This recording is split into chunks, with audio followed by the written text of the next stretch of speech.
पूर्वी लद्दाख में एलएसी पर भारत चीन के बीच तनाव जारी है। लगातार बढ़ रही तनातनी के बीच भारतीय सेना ने एलएसी पर आकाश मिसाइल एयर डिफेंस सिस्टम को तैनात कर दिया है। भारतीय सेना एलएसी पर पीएलए की किसी भी हरकत का माकूल जवाब देने को तैयार है।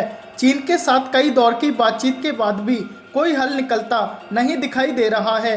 पिछले कुछ दिनों से चीनी एयरफोर्स ने एलएसी के पास के इलाकों में हलचल तेज कर दी है, जिसको लेकर भारतीय सेना पूरी तरह सतर्क है और चीन को सबक सिखाने के लिए तैयार बैठी है। क्या है आकाश मिसाइल डिफेंस सिस्टम? सतह से हवा में मार करके दुश्मन को नेस्ता नाबूद कर सकती है। इसमें अचूक निशाना लगाने वाली स्वदेशी तकनीक है, तो वहीं fighter jets, drone, cruise missile और हवा से जमीन में मार करने वाली मिसाइलों को ध्वस्त कर सकती है। आकाश मिसाइल ब्रह्मोस की तरह सुपरसोनिक मिसाइल है और इसकी अधिकतम स्पीड 2.5 मैक यानी 3087 किलोमीटर प्रति घंटा है। ये मीडियम रेंज मिसाइल है जो 25 किलोमीटर तक मार कर सकती है और कमांड गाइडेंस सिस्टम के साथ ये 60 किलो तक विस्फोटक ले जाने में सक्षम है। इसे चीन की एयरफोर्स की किसी भी हरकत का माकूल जवाब देने के लिए तैनात किया गया है। अब पूरे सेक्टर में एडवांस क्विक रिएक्शन वाला surface to air missile defence system मौजूद है, जो चीन के किसी भी फाइटर जेट को पल भर में तबाह कर सकता है। सरकारी सूत्रों से मिली जानकारी के मुताबिक लगातार बढ़ते बिल्डअप के बीच इंडियन आर्मी और इंडियन एयरफोर्स दोनों के एयर डिफेंस सिस्टम तैनात कर दिए गए हैं। ऐसे में अब अगर चीनी एयरफोर्स या पीएलए चॉपर्स ने कोई भी चालाकी की तो उसे अंजाम भुगतने के लिए तैयार रहना होगा। आकाश मिसाइल सिस्टम में कई मॉडिफिकेशंस और अपग्रेड किए गए हैं ताकि इसे पहाड़ी इलाकों में भी उसी एक्यूरेसी के साथ यूज किया जा सके।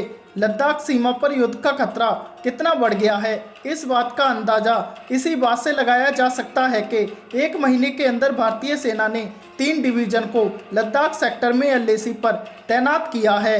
एक डिवीज़न में कम से कम 15,000 सैनिक होते हैं। भारतीय सेना को ये तैनाती इसलिए करनी पड़ी है क्योंकि चीनी सेना के हजारों सैनिक करीब 6 विवादित स्थानों पर डेरा जमाए हुए हैं। वहीं कुछ इलाकों में अब दोनों देशों की सेनाएं आमने सामने हैं।